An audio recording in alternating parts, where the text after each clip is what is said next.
Lettre 3. Ces lettres vous emmènent dans une dimension mentale et spirituelle qui transcende le plan des activités des problèmes humains. Aussi faites précéder leur lecture d'un temps de calme et de relaxation pour mieux les assimiler. Tranquillisez si possible votre esprit en établissant un état de silence intérieur. Ces lettres pourront pénétrer votre pensée humaine de leur réalité lorsque vous serez installé dans une complète réceptivité. Mon amour céleste illimité m'incite à revenir sans cesse pour écrire à l'humanité. J'aspire à ce que le plus grand nombre possible des gens prêts à recevoir la connaissance l'acquièrent. Elle leur permettra de dépasser la condition humaine et de s'unir à la conscience Père, vraie conscience d'amour en laquelle se réalisent toutes choses abondantes et merveilleuses. Je l'ai dit et répète, ma mission sur Terre fut entièrement suscitée par l'amour et vouée uniquement à l'enseignement de la vérité de l'existence. Sans cette connaissance, il n'y a aucun espoir que l'humanité se délivre des douleurs qu'elle est destinée à supporter dès la naissance. Cette déclaration, je le sais, attristera nombre de fidèles sincères et de dévoués à la religion chrétienne, ainsi que tous ceux qui ont concentré leur foi sur la personne de Jésus. Mais je vous le dis en vérité, pour vous délivrer de la condition humaine, qui vous empêche de réaliser pleinement la vérité universelle et de comprendre la vraie nature de la condition humaine spirituelle que j'ai appelée le royaume de Dieu, il vous faut renoncer au vieux dogme du salut par le sang de l'agneau, de la Trinité et autres croyances. Vous accéderez à la vérité existentielle si vous montrez un esprit réceptif et parfaitement ouvert. Aucune autre voie de salut n'est possible. Dieu ne peut vous sauver puisque l'homme ignore les lois de l'existence et fait éternellement les mêmes erreurs. Lié à sa condition terrestre, créant ainsi lui-même ses maladies et sa misère.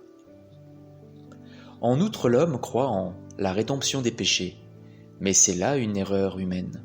On ne peut pas maîtriser la loi de cause à effet. C'est une caractéristique naturelle, intrinsèque, inhérente de l'existence. On ne peut séparer les causes les effets de la cause. De même qu'on ne peut effacer la cause et avoir quand même les effets. Ceci est la vérité à chaque niveau de l'être. À présent, votre niveau de conscience est peut-être suffisamment élevé pour que vous puissiez accepter la vérité fondamentale suivante concernant votre existence terrestre. La loi de cause à effet, où l'on récolte ce que l'on sème, est l'effet visible de ce que vous appelez l'électromagnétisme. Personne dotée de la moindre connaissance scientifique ne s'attendra à ce que Dieu détourne les lois de l'électromagnétisme, qui sont celles d'activité, attachement, rejet.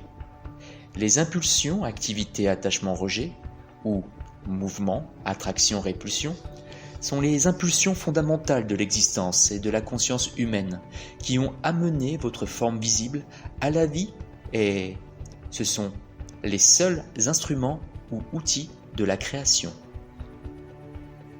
Elles sont responsables de la formation de la substance ou matière, ainsi que du développement des formes individualisées jusqu'à la personnalité même de toute créature vivante. Puisque ces lois sont le fondement même de votre existence individualisée, il est impossible de les contourner. Vous ne pouvez donc ignorer les problèmes liés à votre existence individualisée et croire que Dieu vous les épargnera. Votre seul espoir d'en être définitivement soulagé, de sortir du cycle de l'incarnation humaine est de les reconnaître et les accepter, puis de travailler quotidiennement à les dépasser pour finalement, une fois devenu pur d'esprit, de cœur et de corps, vous unifier et ne faire qu'un, avec la conscience universelle d'amour, le Père qui accomplit l'œuvre d'amour. En même temps que vous grandirez dans la conscience de la vraie nature du Père en vous, autour de vous et vous transcendant, vous acquierrez une foi ferme en votre capacité de puiser en chaque circonstance l'inspiration, la puissance et l'encouragement directement du Père en vous et autour de vous. vous saurez que c'est vraiment le Père qui vous soutient et vous guide dans le royaume de la conscience d'amour Père. Vous vous rendrez parfaitement compte que le Père, tout en étant universel, est en même temps individuel pour vous. Il vous connaît, il est conscient de vos pensées, de vos problèmes. Dans la conscience d'amour Père se trouvent les solutions parfaites qui attendent que vous les reconnaissiez. Quand vous les reconnaîtrez, vous vous libérez de la douleur à condition que vous soyez souple et disposé à écouter. Tant que vous ne serez pas disposé à écouter, vous ne pourrez être rempli de la conscience d'amour Père. Voici une parabole. Imaginez un enfant qui hurle et donne des coups de pied parce qu'il veut une glace, alors que son père attend patiemment à la porte de sa chambre pour lui montrer qu'il lui a apporté une glace et des fruits. On peut trouver cette parabole improbable, mais elle est néanmoins vraie. Mère, rappelez-vous des moments où vos enfants, inconsolables à propos de quelque chose, refusaient d'écouter ce que vous tentiez en vain de leur dire, alors que vous aviez déjà la solution, qui n'attendait que le moment où ils arrêteraient de trépigner et sécheraient leurs larmes. Je vois la douleur du peuple, ses cris, ses larmes, et ma compassion est sans limite. Vous êtes entendus, mais en l'état de votre conscience actuelle, il y a peu de choses que je puisse faire pour vous. Je ne peux pénétrer les chaînes et les cordes de vos années de pensée et d'actions ignorantes. Je vois des sermons ignorants perpétués, la douleur dans les églises, les services et les chairs. Je vois des nations et des peuples lutter énergiquement pour résoudre les difficultés que leurs propres valeurs traditionnelles, culture et croyances religieuses ont créées. Je vois leur vie quotidienne, limitée, leurs besoins restés inassouvis, leurs buts hors d'atteinte et leurs souffrances qu'ils endurent dans leurs diverses relations. La conscience collective du monde se compose de miasmes de crainte, ressentiment et colère. Elle est également faite de turbulences émotionnelles issues de désirs passionnés, de vengeance et d'épuisement. Ces miasmes se mélangent à ceux qui émanent des gens ayant reçu l'inspiration à un certain degré d'illumination, compassion, détermination à élever la conscience mondiale, dévouement total à la recherche de l'amour inconditionnel. Je viens près des gens qui m'invitent et travaille avec eux à soulager leur détresse. Mais leur façon de penser et leurs croyances sont si fortement ancrées en eux que ma vérité ne peut les atteindre et apporter à leur esprit de nouvelles connaissances. Beaucoup de personnes ont entendu, bien que brièvement et imparfaitement, mais ont manqué du courage nécessaire pour accepter et exprimer de nouvelles idées. Le moment était peu propice, à l'époque de ma venue sur Terre, pour briser les barrières de la conscience humaine et vous instruire. Mais maintenant le temps est venu. Vous accédez à un nouvel âge, à un nouvel agencement de fréquences vibratoires, qui vous permettra plus facilement de vous élever au-dessus de la matérialité de l'âge précédent. Cette déclaration peut sembler étrange, mais l'univers garde en réserve un stock de connaissances des énergies dont vous n'avez même pas idée. Aujourd'hui, aucun esprit humain n'est capable de les appréhender. Vous ne pouvez qu'imaginer le spectre d'énergie en jeu, ce qui de toutes les façons ne correspond pas à la vérité. Cela vous sera donc d'une aide précieuse si vous acceptez mes déclarations et les acceptez avec confiance, parce qu'elles sont vraies. Vous accédez à de nouvelles fréquences de vibration en rapport avec la conscience humaine, lesquelles vous permettront d'avancer dans le développement spirituel mental décrit dans la lettre 1. Je me suis éloigné de mon propos. Aussi vais-je reprendre et répéter vos pensées et vos sentiments ne peuvent pas plus échapper aux lois les plus fondamentales de l'existence. Semer et récolter. Que vous ne pouvez même échapper aux lois de l'électromagnétisme dans votre monde matériel, car l'électromagnétisme est l'impulsion qui produit la loi suivante laquelle l'on récolte ce que l'on a semé. Tout comme il engendre la forme dans le domaine fondamental des particules d'énergie. Par conséquent, persister à croire au dogme chrétien et appliquer en même temps l'enseignement de ces lettres sont des attitudes inconciliables. Parce que le dogme touchant au salut par ma crucifixion, à la Trinité, à la résurrection des morts, à l'usage d'encens, de prières, toute fête est faux, alors que les faits présentés dans ces lettres sont vérité. Le dogme et les ornements sacramentaux sont des diversions pour capter votre attention et obtenir votre allégeance, mais elles obscurcissent la vérité de mes enseignements. C'est pourquoi ces lettres devaient être écrites. Et il n'y a qu'un moyen pour moi d'atteindre le monde aujourd'hui, alors qu'il est sur le point d'accéder à un nouvel ordre mental et émotionnel. C'était d'utiliser un esprit réceptif, obéissant et déprogrammé, prêt à recevoir l'instruction et à effectuer le travail manuel à ma place. Ces lettres offrent aux gens la seule manière véritable de trouver le chemin qui mène à la dimension spirituelle dans laquelle disparaît toute l'erreur humaine, et où seul l'amour reste. Tout le reste n'est que pure rationalisation et raisonnement humain,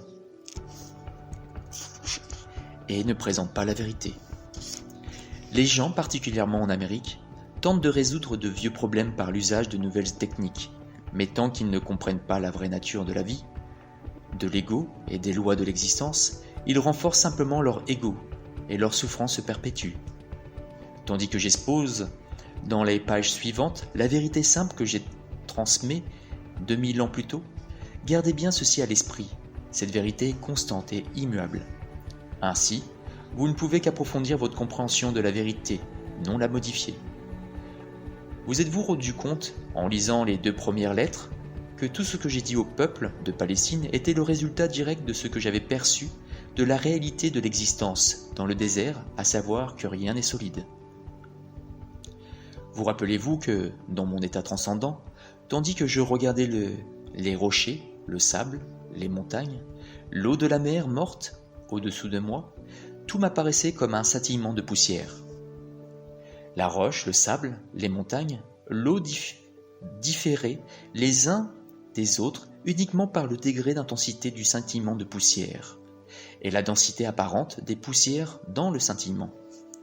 Je ne trouve pas d'autre moyen de décrire ce que j'ai vu, car j'étais sur Terre, ou de transmettre les faits concernant la vraie substance de la matière et l'aspect apparemment solide des composants et de la construction de votre monde. Dans le discours moderne, vous appelleriez probablement ce scintillement de petite poussière une vibration de particules. Peut-être pourrait-on combiner les 2 expressions et décrire la réalité, visible la plus fondamentale, comme un scintillement de particules. Cela rend assez bien le sentiment de léger rayonnement, dans lequel j'ai vu danser les particules. Tout ce qui précède sert d'introduction à la narration de mes activités en Palestine. Laissez-moi évoquer à présent un jour ancien, il y a 2000 ans. Le soleil brillait, dans le ciel bleu, très clair, tandis que je grimpais dans les collines avec mes disciples, dans l'intention d'effectuer une retraite pour me reposer, méditer et prier. Mais cela ne devait pas être. Nous pensions pouvoir nous échapper, mais bien que nous ayons expliqué notre intention de retraite aux gens, quelques personnes nous suivirent, lesquelles crièrent à d'autres que nous prenions la direction des collines. Nous les avions priés de retourner chez eux, mais ces quelques-uns grossirent, et un grand rassemblement de gens se formèrent. Ils insistaient pour que je leur parle.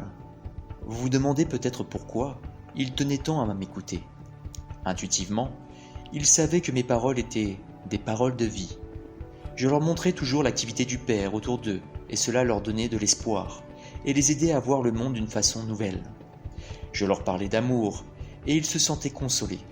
C'est pourquoi je leur disais, sachant qu'ils comprendraient et seraient d'accord avec moi. Venez à moi, vous qui êtes las et lourdement chargés, et je vous donnerai le repos.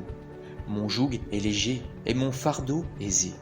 Ils savaient qu'en prononçant ces paroles, comme je le faisais fréquemment, je comparais les règles et les lois des dirigeants juifs à la vérité que je leur présentais. Lorsque les gens me prièrent de les instruire, Pouvais-je faire autrement que de m'asseoir sur un rocher au-dessus d'eux et enseigner ? J'étais bien décidé, puisqu'ils étaient venus de si loin pour m'entendre, à leur enseigner quelque chose dont ils se souviendraient et parleraient probablement toute leur vie. Bien que je leur ai parlé du Père et de l'amour Père, je savais qu'ils appréhendaient toujours d'être rejetés par Dieu. Bien que j'ai essayé de les aider à comprendre que le Père dont je parlais n'était pas le Dieu personnalisé qu'ils adoraient, je savais très bien qu'ils étaient troublés. Je leur avais dit à maintes reprises que le Père était en eux, mais ils avaient toujours peur d'encourir la punition d'en haut s'ils croyaient mes paroles. Que devais-je leur dire, leur apprendre ce jour-là ? Demandai-je au Père. Je remarquai alors les cheveux et les moutons les chèvres et les moutons qui paraissaient dans les collines en pente sous la surveillance vigilante de leurs bergers. Et mon message du jour me vint à l'esprit. Je me levai et criai pour que ma voix porte jusqu'à l'arrière de la foule. Voyez les moutons et les chèvres qui paissent dans les collines. Les moutons ne paissent pas au même endroit que les chèvres. Voyez les moutons, ils sont patients et ne s'agressent pas, même lorsqu'ils sont entassés, serrés dans un coin de leur enclos. Ils paissent tranquillement, ne revendiquent jamais le terrain qui n'est pas le leur et laissent le pâturage tondu à ras, mais non endommagé, ce qui permet à l'herbe de repousser après leur passage. Et plus important encore, ils écoutent la voix de leur berger. C'est pourquoi il peut prendre bien soin d'eux. Il les guide dans les meilleurs pâturages et dort la nuit avec eux, afin qu'ils ne soient pas menacés ou attaqués par des chiens ou des voleurs. Voyez les chèvres, elles grimpent et sautent sur les rochers, se fourvoyant dans des endroits dangereux. Elles arrachent les ronces et les branches des buissons. Ce sont des spoliatrices. Si elles n'étaient pas aussi utiles à l'homme, il faudrait les attacher toute la journée ou les envoyer dans le désert. Je vous regarde là, en bas, et je sais que parmi vous, il y a beaucoup de moutons. Mais il y a aussi parmi vous beaucoup de chèvres. Il y eut quelques murmures de colère, mais dans l'ensemble, les gens qui avaient de bonne nature se bousculaient et, en se taquinant, désignant les chèvres en riant et en opinant de la tête. Il était bon de les voir rire, et je continuai donc. Vous pouvez reconnaître les moutons à leur maison, à leur manière dont ils traitent leurs voisins et à la façon dont ils sont considérés par toute leur communauté. De même, vous pouvez reconnaître les chèvres. Ont-elles l'air d'avoir beaucoup d'amis ? Des hurlements jaillirent de la foule. Non, suivis de beaucoup de rires. Le berger suit-il les chèvres et se soucie-t-il d'elles ? Ou doivent-elles se débrouiller seules et rentrer d'elles-mêmes à la maison pour être traites le soir ? De nouveau la foule rit et lança des réparties variées, dont certaines très amusantes et pleines d'esprit. Et il en est ainsi de vous qui êtes des moutons, et de vous qui êtes des chèvres. Le Père vous protège si vous êtes des moutons, et le Père ne vous protège pas si vous êtes des chèvres, parce que vous suivez obstinément votre propre désir chaque jour et semez probablement la destruction autour de vous. Dites-moi, le Père peut-il protéger les gens qui sont des chèvres ? La foule était silencieuse, mais écoutez attentivement. Direz-vous alors que le Père est fâché contre les chèvres et ne les protège pas ? Ou direz-vous plutôt que même que le berger ne se soucie que de ses moutons ? Et se soucierait des chèvres si seulement elles se laissaient faire ? Le Père aime les moutons et les chèvres de façon égale, mais est impuissant à protéger les chèvres comme il le fait des moutons à cause de leur comportement naturel. Voyez aussi les habitudes alimentaires des moutons et des chèvres. Les moutons se contentent de ne manger que de l'herbe, pour laquelle leur estomac est parfaitement conçu, mais la chèvre mangera tout ce qu'elle trouve sans aucun respect pour sa constitution. Il en va de même avec les gens qui ne font guère attention à la façon dont ils se nourrissent l'esprit, puisqu'ils n'ont pas de but déterminé ou de motivation pure. Comme les chèvres, ils ne voient pas quand leur nourriture mentale leur est nuisible, les entraîne dans une direction qu'ils voudraient mieux éviter dans leur vie quotidienne. ou encore si elle les nourrit de mythes nuisibles ou les induit en des erreurs dangereuses. Ils vagabondent et avalent l'équivalent mental des ronces, de vieilles chaussures, de bouts de tissu, de feuilles, de chardon, de mauvaises herbes, car ils manquent de bon sens. Un homme m'interpella. « Maître, et si une personne qui est un mouton fait une erreur et s'attire des ennuis, le père l'abandonnera-t-il » Je lui répondis par une question. « Que fait le berger quand une de ses brebis tombe dans un fossé ? Dégringole en bas d'une falaise ou se prend dans des ronces. Je vais vous le dire, le berger abandonne son troupeau et court à la recherche du mouton manquant. Il ne l'abandonnera pas tant qu'il ne l'aura pas remis en sécurité. Ainsi en est-il du père. Même un mouton ne peut éviter de faire des erreurs d'une manière ou d'une autre. Mais soyez rassurés que le père répond immédiatement à son bêlement et le sauve. Et si une chèvre se comportait comme un mouton et tenait compte de la voix du berger, elle se mettrait elle aussi sous la protection du berger, qui en prendrait soin comme il prend soin du mouton. Ainsi en est-il de vous et du royaume des cieux et le royaume de Dieu. Plusieurs voix s'élevèrent, me demandant de leur dire ce que j'entendais par royaume de Dieu. Ce que je vous dis est différent de tout ce que vous avez jamais entendu des prophètes de toutes les époques. N'essayez pas de comprendre ce que je dis en pensant à ce que vos enseignants vous disent. Ils ne peuvent que répéter les Écritures saintes et n'ont aucune connaissance personnelle du royaume de Dieu ou du ciel. Dieu n'est pas contenu dans un endroit quelconque. Il est partout, comme le ciel et l'air au-dessus de vous. Les textes sacrés disent vrai quand ils disent « En Dieu vous vivez, bougez et avez votre être ». Car le royaume de Dieu est au-dessus, autour de vous et aussi en vous. Vous pouvez entrer dans le royaume de Dieu. Les gens s'exclamèrent impatiemment. Mais qu'est-ce que c'est ? C'est un état d'esprit et de cœur entièrement rempli de Dieu. Votre Père, quand vous êtes dans cet état, le Père est le chef de votre corps. Il dirige tout ce que vous faites et toute votre vie. Quelques personnes bougonnèrent. Comment cela se peut-il ?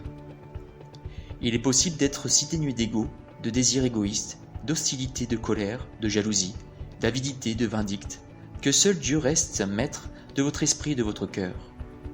Et qu'arrive-t-il alors ? Demanda une femme. Alors, vous entrez dans l'état d'être qui est dirigé par Dieu. C'est absolument magnifique et glorieux. C'est l'amour, la générosité, le souci d'autrui comme de soi. C'est le non-jugement, puisque vous acceptez les autres exactement tels qu'ils sont, sachant qu'ils sont aussi les enfants de Dieu, et que le Père prend soin, autant soin d'eux que de vous. C'est le bonheur sans mesure, indescriptible. C'est la joie de la beauté du monde.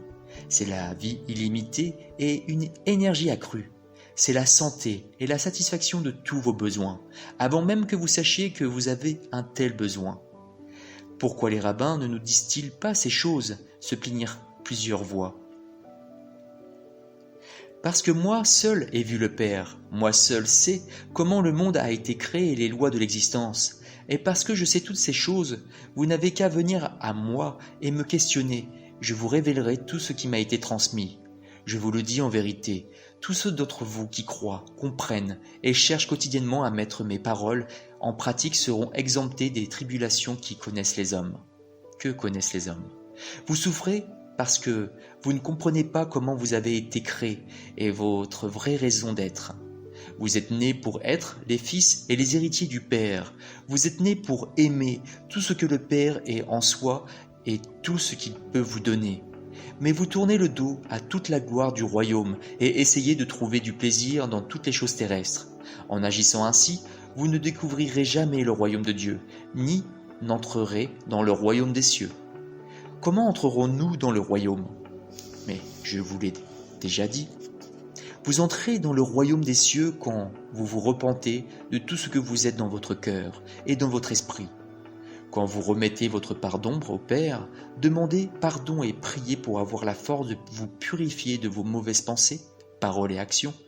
Vous finissez par vous en débarrasser. Alors vous pouvez être sûr que vous êtes sur le point de trouver le royaume des cieux. Quand vous aurez compris que vous aurez accompli cela, vos attitudes envers autrui changeront, car le Père accomplira son œuvre d'amour en vous.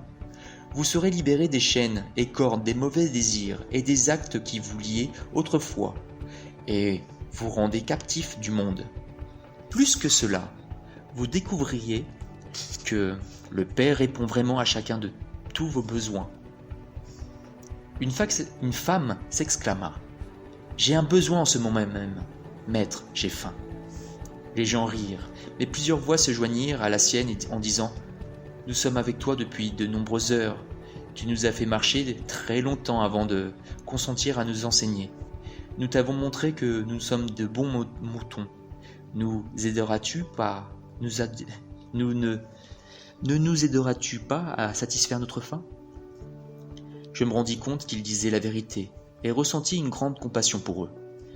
Ils ne m'avaient pas suivi juste pour être guéris, mais aussi parce qu'ils avaient très envie de connaître la vérité qui m'avait été donnée par le Père. Je leur avais dit que le Père satisferait à tous leurs besoins. J'avais là une occasion de leur montrer le pouvoir de la foi et la puissance qu'est Dieu. Je prouverai que rien n'est impossible à ceux qui croient vraiment, comme moi, j'avais cru et perçu. J'appelai mes disciples et leur dis de chercher s'il y avait quelqu'un dans l'assemblée qui avait de la nourriture. Ils trouvèrent un jeune garçon qui avait des pains et des poissons et me les apportèrent.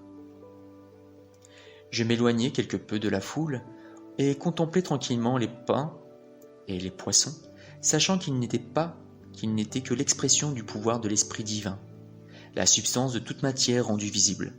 Je savais que le pouvoir de l'Esprit divin était illimité et puissamment actif dans ma conscience. Je savais que la nature du Père était satisfaction des besoins. Comme je bénissais la nourriture, je sentis la puissance s'écouler entièrement à travers mon esprit, mon corps et mes mains. Je sus que la faim des gens serait satisfaite. Je ne savais pas comment cela se ferait. Je savais simplement que cela sera fait.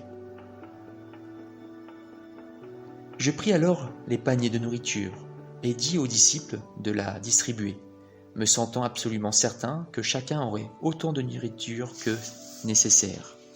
Pendant que la nourriture était partagée et passée à travers la foule, elle se multiplia jusqu'à que toute la foule ait été nourrie et soit repue. Il resta plusieurs paniers de reste. J'avais ainsi démontré que la matière, tout ce qui est visible dans l'univers, est de la conscience spirituelle et mentale rendue visible dans la vibration des poussières que la science nomme des particules. Les changements de vibration des poussières, donc de la matière, s'opèrent suite à une visualisation dynamique et active, puissamment dirigée, disciplinée, focalisée de l'énergie mentale et consciente. Quand dans une conscience d'amour, on agit purement pour accomplir le bien d'autrui, les seules limites à l'œuvre d'amour du Père dans le monde sont les limites que l'esprit de l'homme impose à cette œuvre. De telles modifications de la matière ne peuvent avoir lieu que lorsque la conscience de l'homme est en parfaite harmonie avec la conscience universelle Père et unie à elle. Bien que la stupéfaction régna parmi les gens et mes disciples à voir les gens nourris de cette façon, personne ne comprit comment une telle chose avait été accomplie. Ils ne pouvaient que conclure que c'était le miracle le plus extraordinaire qu'ils aient jamais vu. Cela confirma aussi leur croyance que j'étais le Fils de Dieu. Un autre jour, j'étais assis sous un arbre à l'extérieur de Bethesda, entouré de gens qui m'avaient apporté leurs malades à guérir. Comme toujours, ils s'émerveillèrent du retour à la vie et à la santé de ces gens et se demandaient comment de tels miracles pouvaient se produire. À nouveau, j'essayais de leur faire comprendre la puissance de la foi. Les évangiles déclarent que j'ai dit que si un homme avait la foi de la taille d'une graine de sénévé, il serait capable de déplacer des montagnes. Cette déclaration est une interprétation erronée de ce que j'avais vraiment dit. Elle montre combien mes disciples et les évangélistes avaient peu compris mes enseignements au temps où nous vivions sur terre. Si une personne devait avoir une foi de la taille d'une graine de sénévé, que signifie ceci ? Comment peut-on mesurer la foi d'une telle façon ? La foi est la foi.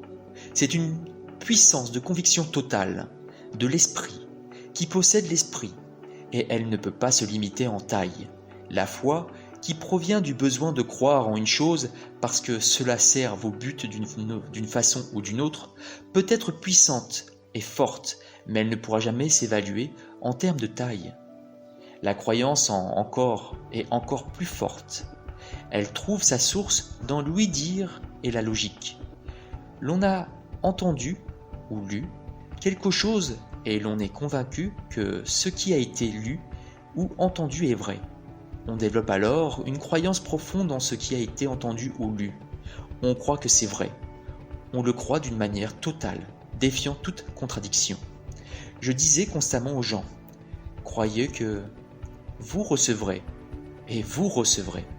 Cependant, je savais à cette époque qu'il serait presque impossible aux gens d'avoir jamais une foi suffisante pour accomplir des miracles, puisque de quelque façon que je leur explique la vérité, ils n'auraient jamais la certitude intense qu'il m'avait été donné de recevoir dans le désert. Mais maintenant que j'apporte en partie l'histoire de mon séjour sur terre en Palestine, c'est dans l'intention que vous, lecteurs, commenciez à percevoir et comprendre la connaissance que j'ai reçue pendant mon illumination. J'ai l'intention de vous donner la connaissance. Croire, par oui-dire, c'est croire que quelque chose qu'on vous a dit, mais dont vous ne pouvez pas vraiment prouver la véracité. Le savoir résulte d'avoir lu ou entendu quelque chose et d'avoir constaté que ce qui a été lu ou entendu se conforme logiquement et concrètement à toutes les connaissances que vous avez accumulées. C'est parce que vous êtes en mesure de comprendre et croire de manière logique et réaliste la nouvelle information qu'elle devient connaissance. Vous êtes convaincu que ce que vous savez maintenant est la vérité. Jusqu'à présent, certains d'entre vous avaient foi en Jésus-Christ, mais vous rassembliez à des enfants précoces. Votre foi était partiellement aveugle et obéissante, bien que mêlée à beaucoup de doutes. Ainsi quels que furent vos besoins, vous comptiez sur Jésus pour accomplir le travail, alors qu'en fait la plupart des choses que vous demandiez et croyiez provenir directement de Jésus étaient votre foi même en Jésus, rendue visible sous la forme de ce que vous aviez demandé. Bien que cette foi enfantine soit très importante pour votre bien-être, vous qui avancez sur le chemin spirituel de la perfection, il vous faut maintenant accéder à un niveau plus profond de vraie connaissance, de la relation entre l'esprit et la matière. Sans cette base, l'homme continuera à patauger dans des mythes religieux et restera enlisé dans la misère de la condition humaine. Quand j'étais sur terre, j'ai dit la vérité aux gens, mais elle était continuellement mal interprétée. Ce que j'ai vraiment dit au sujet de la foi, c'est ceci. Voyez ce grand, cet immense arbre. Il vient de la graine la plus minuscule que l'on puisse imaginer. Voyez son tronc énorme, ses branches et son feuillage. Cette gigantesque croissance est sortie tout entière d'une petite graine. Comment une telle chose peut-elle arriver? D'où viennent le bois de l'arbre et le feuillage qui l'orne? N'est-ce pas un miracle aussi grand que les miracles que j'exécute pour vous, jour après jour? La croissance de cet arbre n'est-elle pas autant le travail du Père que la guérison des gens malades? Je vous le demande, qu'est-ce qu'une graine? Pouvez-vous me le dire? Non, vous ne le pouvez pas, mais je vous le dirai. C'est une minuscule entité de connaissance consciente. C'est la connaissance consciente de ce qu'il deviendra. C'est un fragment de conscience tiré de la conscience créatrice divine. C'est un fragment de pouvoir, du pouvoir de l'esprit tiré du pouvoir de l'esprit Père, qui une fois planté dans la terre et arrosé de pluie, s'habillera de matière visible dont il possède au plus profond de lui la connaissance. Cette connaissance est vraie, ferme, forte, inébranlable. Cette connaissance de soi, incarnée dans la graine, est une conviction de sa conscience. Toutes les formes de vie surgissent de cette connaissance de soi, orientée vers son but. Cette conviction de conscience est ce qui différencie le sol inanimé et les rochers de tout ce qui vit et croît à la surface de la terre. Là où il n'y a pas de conviction de conscience ou de connaissance de son identité, il n'y a pas de croissance. La conscience qui gît dans le sol et les rochers reste de la conscience en sommeil. Par conséquent, si vous pouviez croire en ce que vous demandez avec autant de conviction qu'une graine de moutarde croit en sa propre identité, vous seriez capable de faire tout ce que vous voulez. Si vous pouviez garder en votre esprit une graine, le plan perfectionné de vos buts les plus intimes, et savoir sans aucun doute qu'elle ne peut croître et arriver à réalisation parfaite, vous verriez cette merveilleuse graine prendre une vie propre qui se manifesterait bientôt dans votre vie.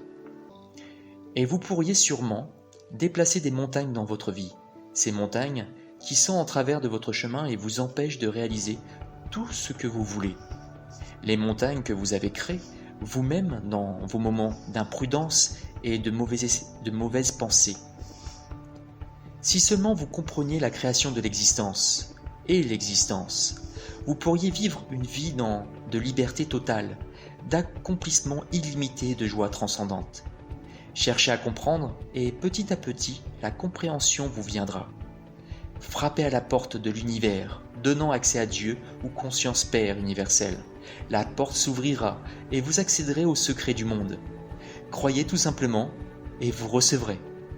Je leur rappelais aussi à tout moment, seuls les esprits et le cœur pur accompliront ces choses puissantes. Il se peut que les méchants prennent le dessus pendant un certain temps, comme l'ont fait des rois, des armées conquérantes, et d'autres amassant l'iniquité dans leur esprit. Il aurait permis d'accomplir les œuvres pendant un certain temps, puisqu'un bien relatif provient aussi du mal. Mais ils échouent toujours au bout du compte, et leurs noms sont honnis par le reste de l'humanité. Donc, à tous ceux d'entre vous qui voudraient réussir, je dis, examinez vos motivations. Les désirs nés uniquement d'une envie égoïste de richesse ou de confort conduisent finalement à la déception, la maladie et la mort. Je vous dis, à vous qui me lisez, ne niez pas la vérité dont je parle. Tant que vous ne savez pas, vous aussi foulez le chemin de la renonciation du soi.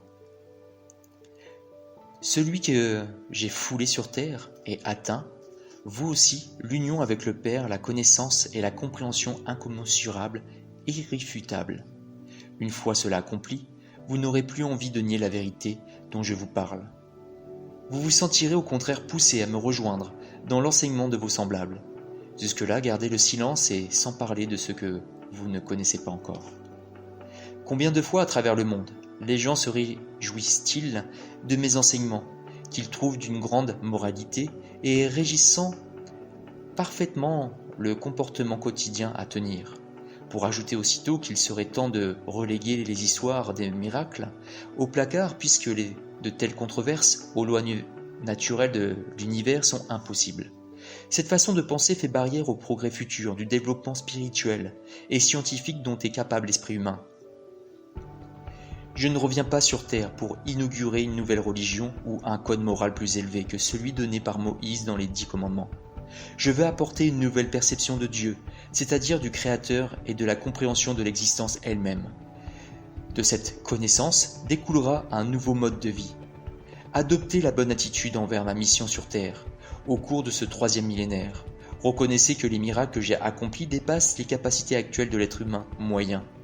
De tels miracles sont des exemples de ce qui pourra être réalisé à l'avenir, lorsque l'esprit des gens sera entièrement imprégné de la vraie connaissance de l'existence. Alors, par la foi, la méditation et la prière, il s'accordera avec et s'imprégnera de la vie universelle ou conscience d'amour.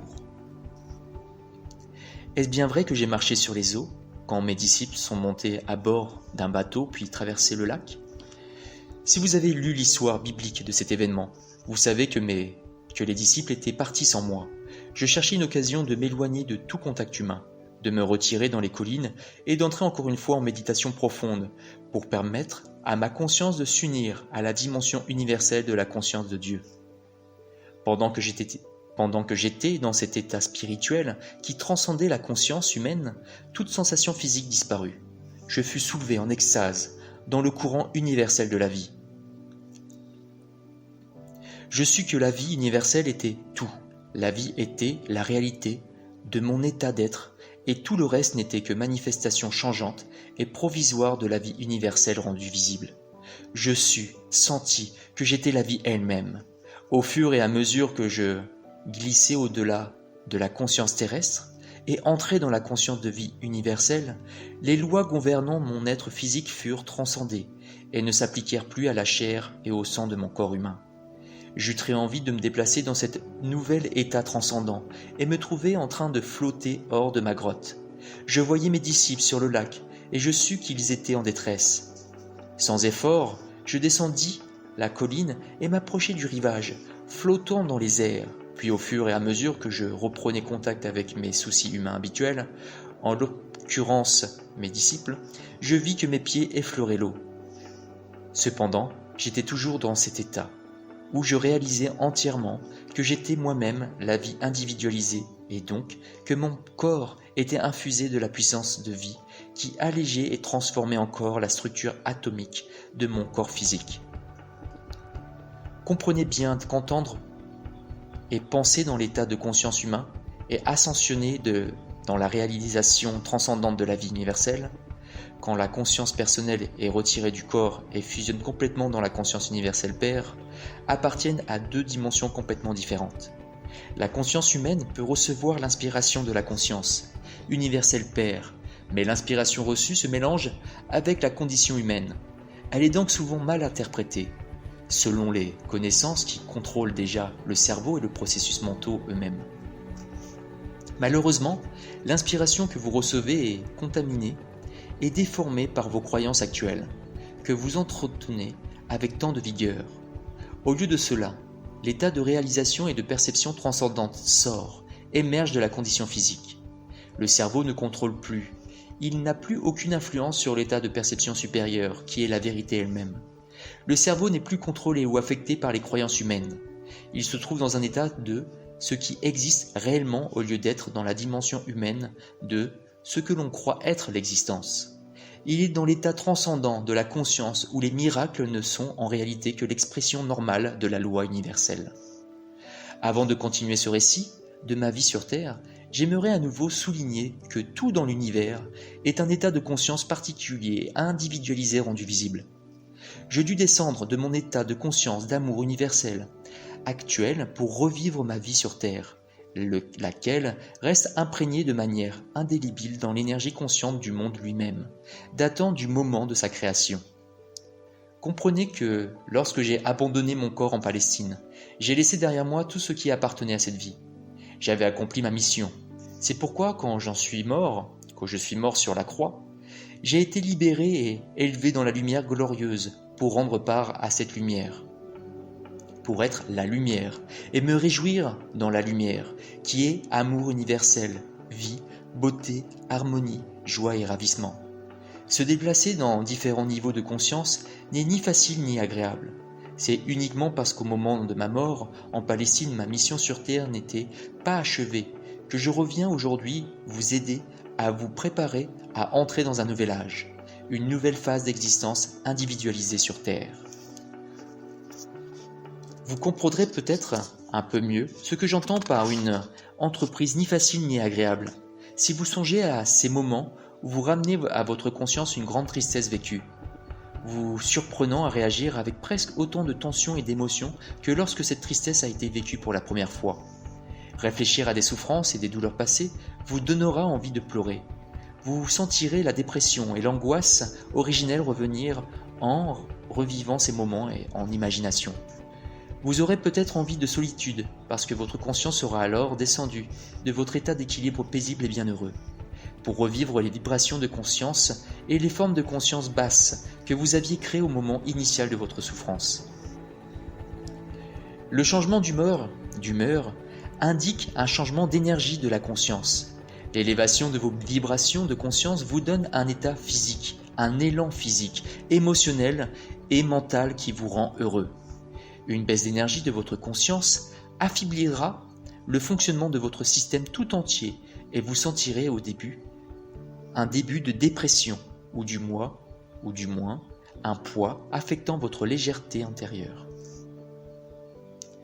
Je vous décris là, en fait, un fait de l'existence. Votre univers tout entier manifeste les différentes fréquences de vibration des particules d'énergie de la conscience.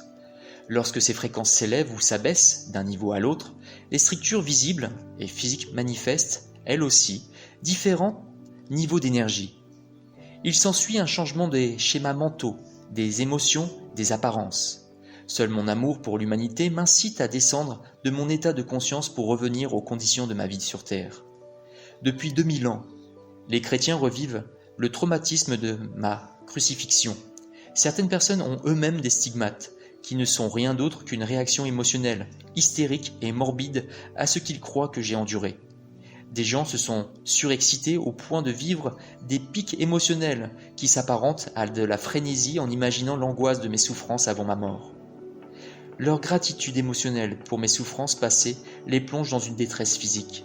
Ces mots ont dicté un vendredi saint, jour où précisément je vous parle de ma crucifixion et vous demande d'abandonner tout le drame associé au souvenir de ma mort. Je suis mort, et ce fut pour moi un soulagement merveilleux. Il est temps que les gens se réveillent de leurs longs rêves et comprennent bien que l'existence telle qu'elle est en réalité, ainsi que la vérité concernant ma crucifixion, qui a été cachée jusqu'à aujourd'hui. Le vendredi saint, année après année, des siècles durant, vous avez créé un état de conscience traumatique qui a contaminé le monde entier et qui est aussi éloigné de la dimension spirituelle de la conscience créatrice universelle que l'est l'enfer du paradis. Maintenant que je choisis de revivre ma vie sur Terre, dans le personnage de Jésus, par l'intermédiaire de ma porte-parole, afin d'aider le monde à accéder à une nouvelle phase de développement mental et spirituel, je demande à ceux qui peuvent accueillir mes paroles, de renoncer à la pratique consistant à se rappeler ma mort et à exercer une négation de soi physique pendant le jeûne du carême pour commémorer mes 40 jours dans le désert. Car vous l'avez compris à la lecture de ce récit, ces moments dans le désert furent emplis d'une intense joie et de bonheur spirituel. Beaucoup d'événements d'une grande signification spirituelle ont eu lieu juste avant ma mort, qui sont d'excellents exemples des grandes lois cosmiques en action dans votre dimension d'existence. Voici un bref compte-rendu de ces événements importants, dans le but d'éclairer totalement votre esprit et de vous transmettre une connaissance dépassant toute connaissance jamais reçue jusqu'ici par quiconque dans votre univers. Quand je préparais mes disciples à ma mort prochaine, la tâche fut extrêmement difficile. Ils purent à peine contenir leur consternation et leur étonnement, car l'idée que j'allais être crucifié comme un criminel ordinaire leur était insoutenable, et ils ne voulaient pas non plus me perdre. Je les avais appelés à me suivre et à abandonner leur vie, qui était assez prospère. Ils avaient quitté leur famille et leur maison pour reconstruire leur vie autour de moi et de mon œuvre. Ils étaient devenus fiers de mon succès grandissant, de ville en ville. Ils étaient prêts à s'associer à mon nom, à être reconnus comme mes disciples malgré le rejet et les dures critiques de leurs dirigeants religieux. En outre, ils m'aimaient et me respectaient aussi bien pour ma façon de vivre mes propres enseignements que pour celle dont je guérissais tant de gens avec une si grande compassion et apportais du réconfort dans leur vie malheureuse. Ils croyaient vraiment que j'étais le Fils de Dieu. Comment le Fils de Dieu pouvait-il finir sur la croix ? Se demandait-il. Leur horreur augmentait à chaque question posée. C'était impensable. Ils sentaient un vide colossal s'ouvrir devant eux, un vide dans leur vie, un véritable abîme fendre la terre qui foulait. Une certitude et une vacuité de vivre immense au fond d'eux-mêmes. Ils n'osaient envisager à ce que je leur disais de ma future crucifixion. Un tel événement détruirait tout ce en quoi ils avaient cru de tout leur cœur.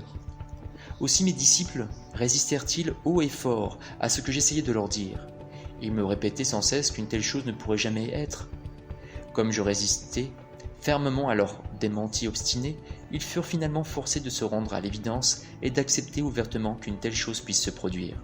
Je leur dis qu'après ma mort, ils me verraient de nouveau et que je m'attendais à ce qu'ils poursuivent leur travail que j'avais commencé. La douleur que je leur ai infligée et les discussions que je suscitais chez eux m'affectaient aussi profondément. Il n'était pas facile d'entreprendre le voyage à Jérusalem où m'attendait mon destin. Par-dessus tout, je me demandais comment j'allais relever ce grand défi. Serais-je capable de transcender mon état physique, d'entrer dans la conscience universelle Père et d'y rester jusqu'à ma mort? Parfois l'épreuve m'effrayait terriblement, mais je n'osais pas révéler cette frayeur à mes disciples. C'est pourquoi je commençais mon dernier voyage à Jérusalem avec des sentiments extrêmement mitigés. D'un côté, j'étais las de guérir, de parler et d'instruire les gens qui écoutaient bouche bée sans comprendre vraiment ce que j'essayais de leur dire. Je pensais que ma connaissance leur permettrait de quitter leur misère, ou tout du moins d'établir le contact avec le Père et d'avoir un aperçu du royaume des cieux. Il n'y avait eu aucune preuve d'un tel éveil spirituel, même parmi mes disciples. Ma déception et mon sentiment d'échec me rendaient heureux de quitter la vie terrestre pour aller vers l'existence glorieuse que je savais m'attendre après ma mort. D'un autre côté, je me demandais comment j'allais supporter la douleur de la crucifixion.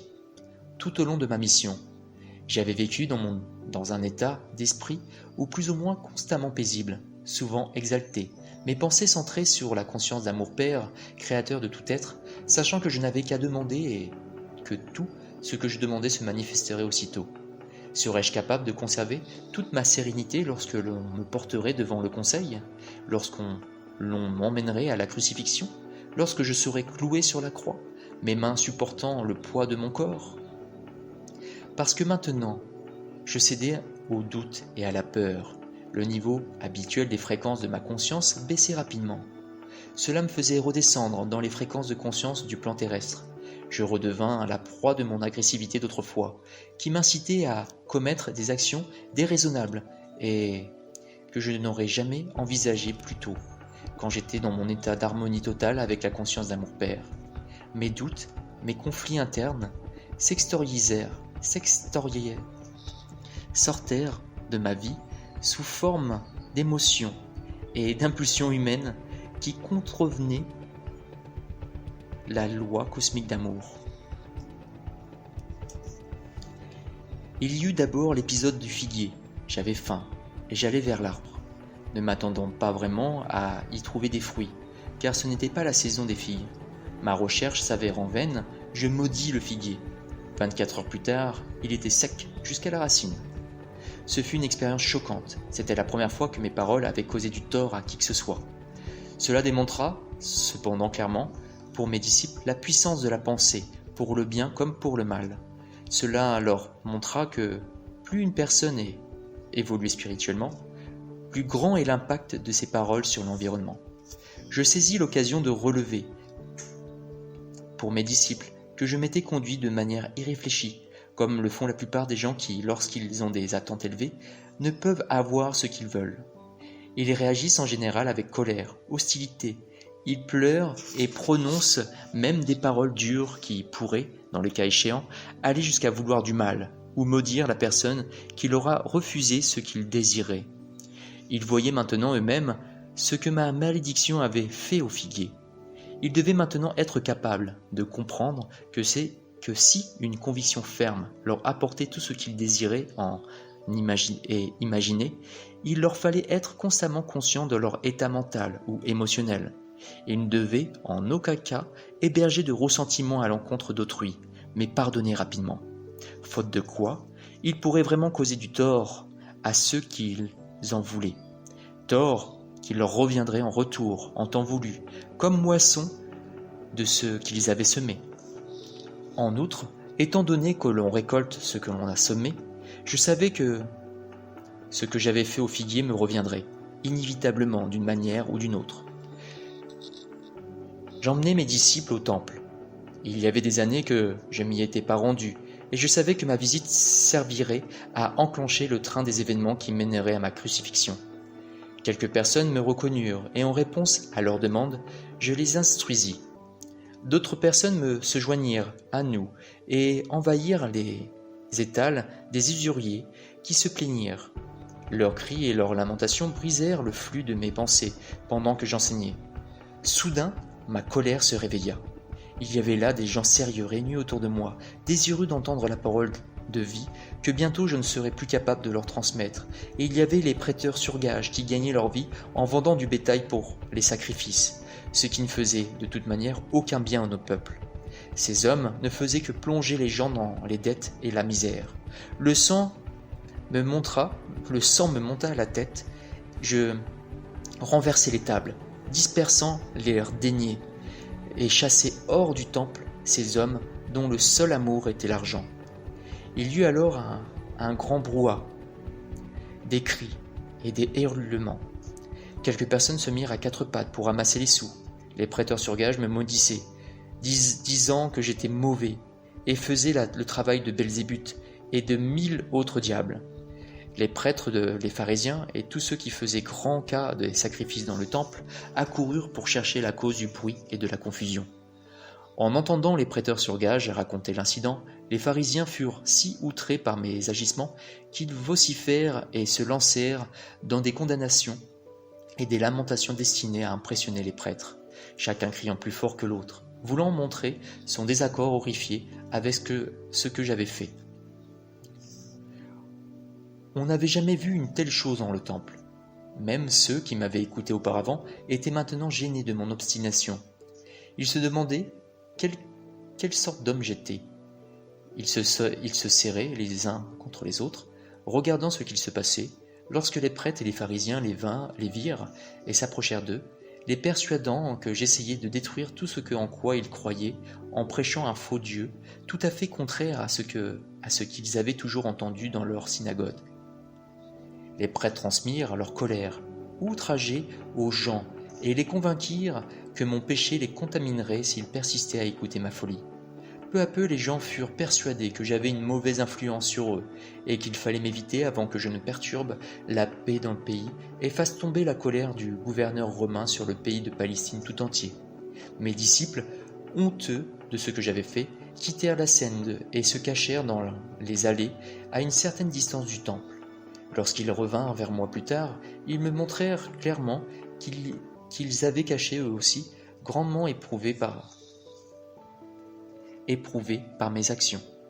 Ils se demandaient si j'avais perdu la raison, si j'étais devenu fou, prophétisant ma mort et faisant ensuite justement les choses qui en seraient probablement la cause.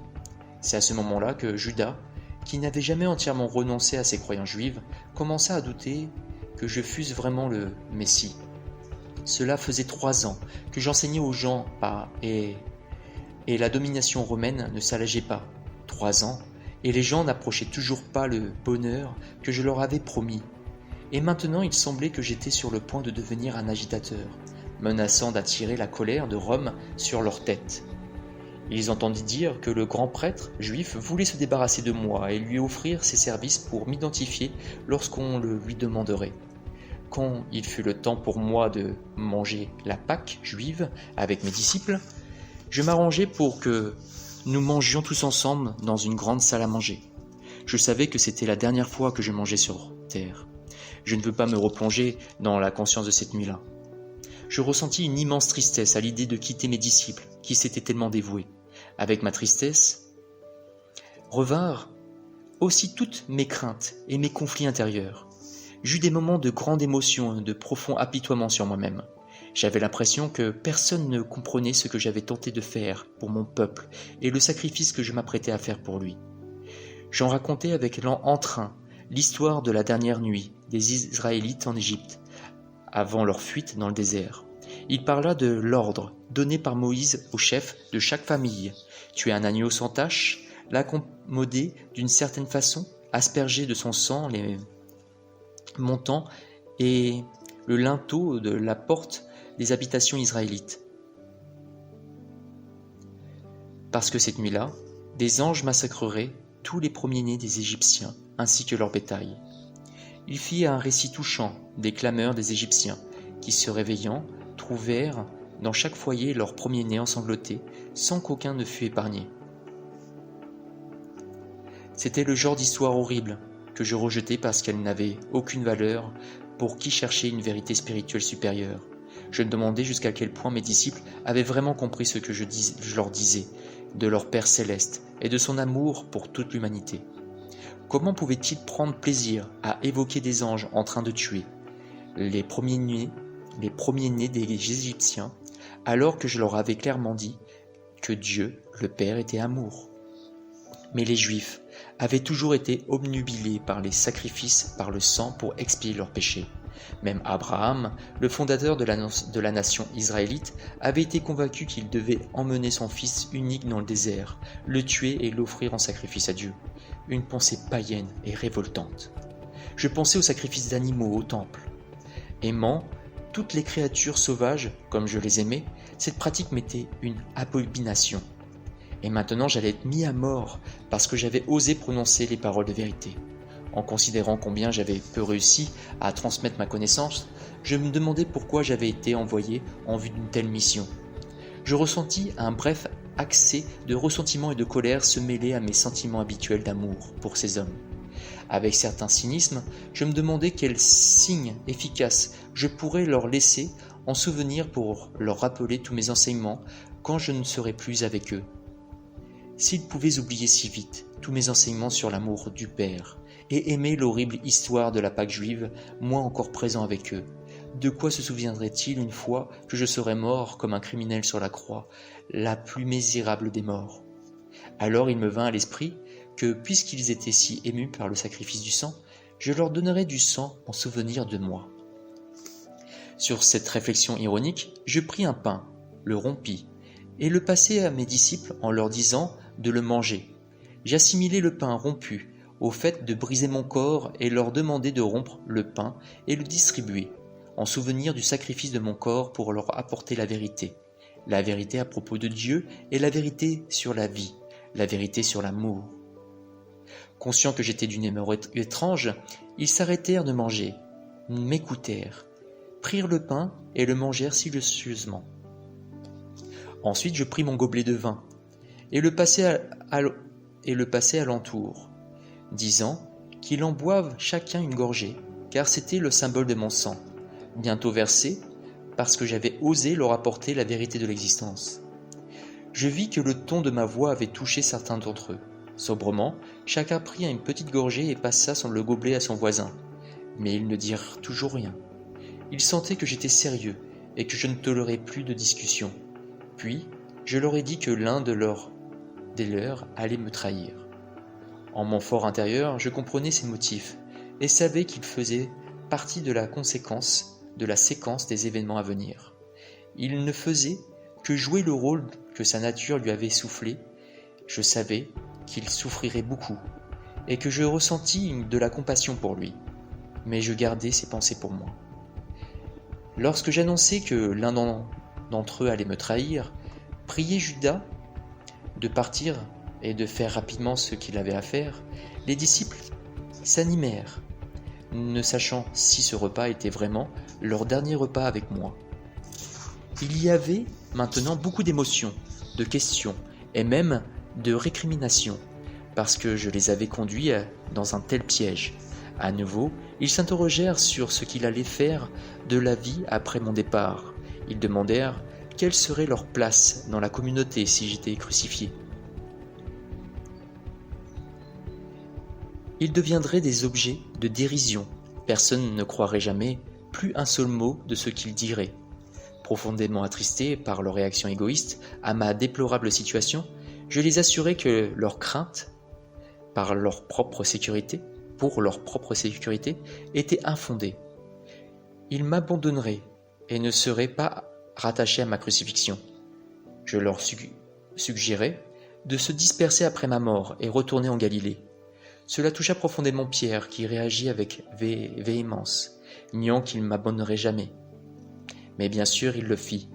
Tout l'amour que je ressentais pour mes compagnons, tout ce que j'avais tant désiré accomplir pour eux, en ce moment où j'avais tellement besoin d'eux, ne rencontrait qu'incompréhension totale, ou résistance de leur part. Leur unique souci était de savoir ce qu'il leur est arrivé. Il n'y eut aucune parole de réconfort, aucune offre d'aide, aucune manifestation d'angoisse face à mon épreuve à venir.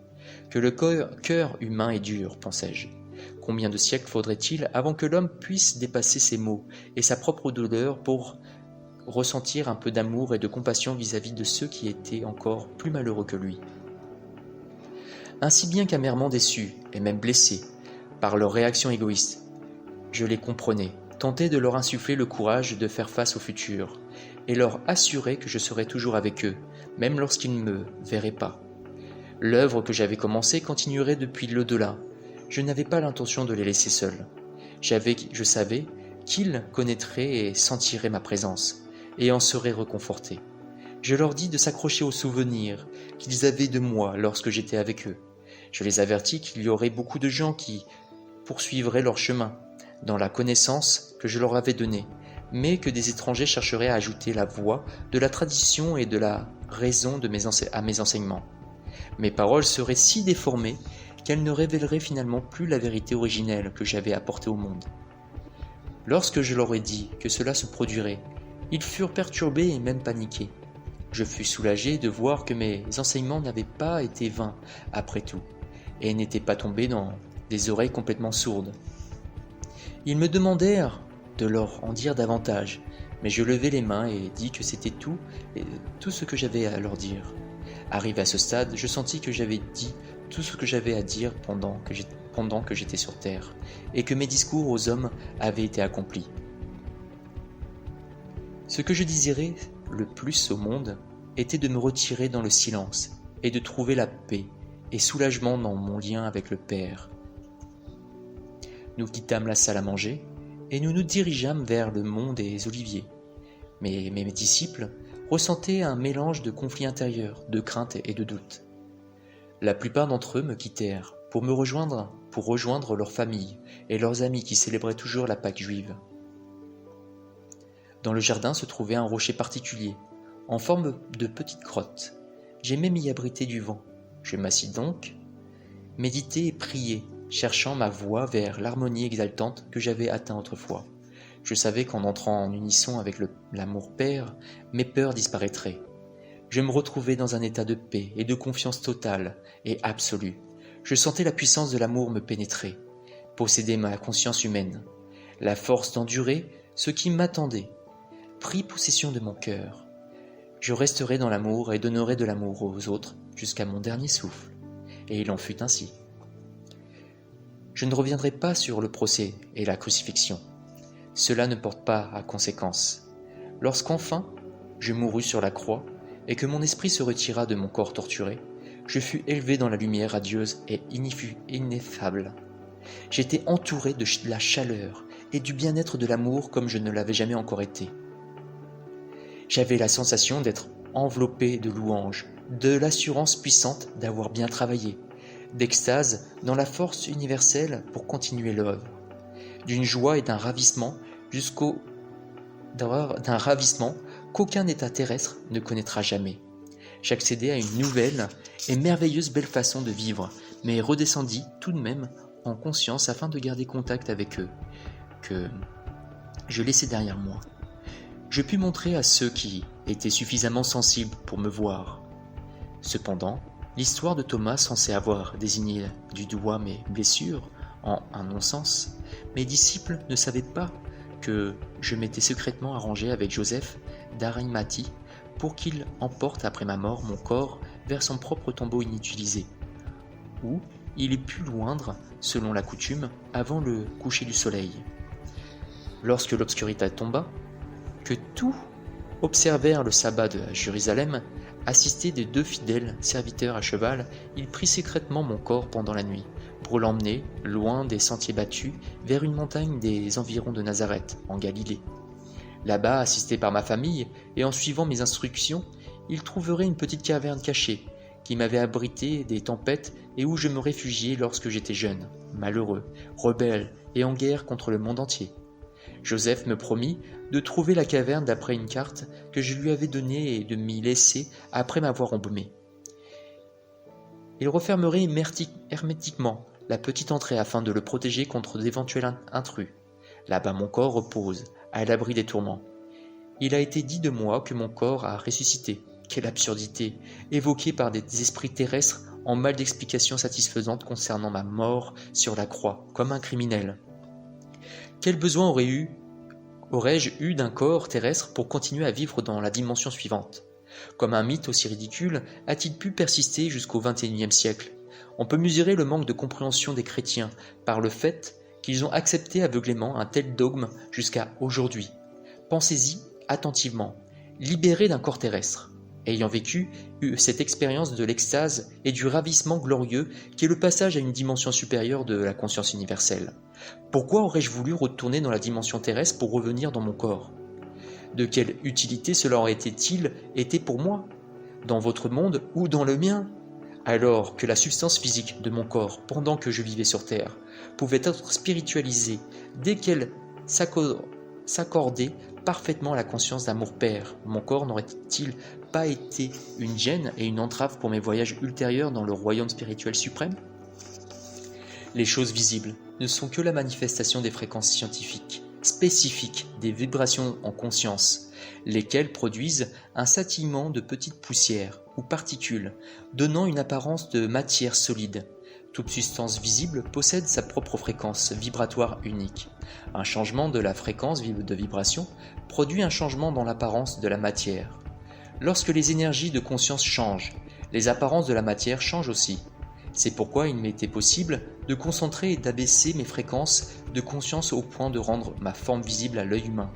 Je pouvais retourner vers mes disciples et être vu d'eux. Et c'est ce que je fis. Je les aimais plus que jamais et leur devais tout le bien-être et le soutien possible après ma mort. Et non seulement cela, mais il était nécessaire que j'instille ma puissance dans leur esprit afin de leur donner l'élan et le courage de continuer l'œuvre que j'avais commencée. Cependant, sachez que la conscience individualisée qui s'élève dans les fréquences vibratoires, jusqu'aux portes même de la dimension créatrice universelle, devient de la lumière individualisée, une conscience individualisée, qui nécessite aucun corps pour exprimer et jouir de tout ce que la conscience glorieuse peut imaginer dans les royaumes spirituels les plus élevés. C'est un état de ravissement et d'être suprême, sans aucun besoin, désir et impulsion d'expérimenter ceux qui ne sont pas élevés plus haut et au-delà de leur ego. Sur Terre, votre vie reste ancrée à l'intérieur de certains paramètres de fréquence vibratoire, emprisonnés dans des corps qui ont leurs propres besoins. Si votre conscience devait vraiment s'élancer au-delà de ces paramètres, votre moi terrestre disparaîtrait. Quand j'ai été piégé dans un corps, je me suis aussi trouvé en grande partie confiné dans ces paramètres de fréquence et de conscience vibratoire. En outre, votre imagination seule ne peut pas s'élancer plus loin que vos expériences passées. Vous êtes donc confiné dans votre passé, que vous projetez sur votre avenir. Cependant, petit à petit, vous serez guidé par des esprits suffisamment sensibles pour accéder aux dimensions spirituelles plus élevées, qui peuvent de ce fait dépasser vos frontières de conscience présente. Ils imprégneront à votre intention de ces expériences et états d'être merveilleux qui vous dépassent et auxquels vous pourrez alors même aspirer. C'est ainsi que vous avancerez dans votre développement spirituel, par étapes ou marches successives. Chaque étape vous confère une vision plus haute de ce qui peut être réalisé. À partir de cette vision, vous formulez un nouveau but. En gardant ce but en tête, vous travaillez à vous purifier de l'influence contagieuse, des impulsions d'attachement et de rejet de votre existence terrestre. Pas à pas, vous transcendez votre ego. Quand vous transcendez votre ego, qu'il se dissout dans votre conscience, vous êtes alors pleinement vivant dans la conscience d'amour père et découvrez la réalité du royaume des cieux de votre vie, en vous, dans votre environnement. C'est pour vous permettre d'atteindre ces sommets d'amour, de joie, d'harmonie, de ravissement que j'ai vécu, travaillé et suis mort en Palestine et que je viens aujourd'hui à vous dans ces lettres. Ne laissez pas mon travail être vain une deuxième fois, en lisant ces pages, en cherchant, méditant et priant pour recevoir l'inspiration. Vous sentirez la réponse du Père. Si vous écoutez chaque jour attentivement, vous entendrez la voix du Père. Cette voix vous accompagne à jamais. Brisez les barrières créées par votre obstination. Ouvrez-vous et recevez la force, la puissance, l'inspiration et l'amour directement de la conscience d'amour Père. Lisez et relisez ces lettres afin d'en imprégner votre conscience. Ainsi vous dirigez vers la lumière et vous rayonnez la lumière vers d'autres. Une telle lumière n'est pas simplement de la lumière comme l'électricité. C'est la nature même de la conscience universelle décrite dans la lettre 1. Par conséquent, en rayonnant la lumière, vous rayonnez l'amour inconditionnel. Vous encouragez la croissance et le développement spirituel de toute autre créature vivante. Vous aspirez à nourrir et à élever. Vous travaillez à promouvoir protection, guérison et enseignement. Vous aidez à établir l'ordre et la loi d'amour par lesquels chacun pourra vivre harmonieusement dans le bonheur et la prospérité. Vous êtes dans le royaume des cieux. En même temps, ne vous bercez pas d'illusions. Une fois ces lettres présentées au monde, les mêmes récriminations, la même condamnation, la même accusation de colporter Satan, de manifestation diabolique, se feront entendre. Comme au tout début de mes enseignements en Palestine, soyez courageux, priez pour avoir du courage, persévérez dans vos convictions, vous vous élèverez au-dessus de l'agitation, de la violence, et reposerez dans la paix et la joie du royaume.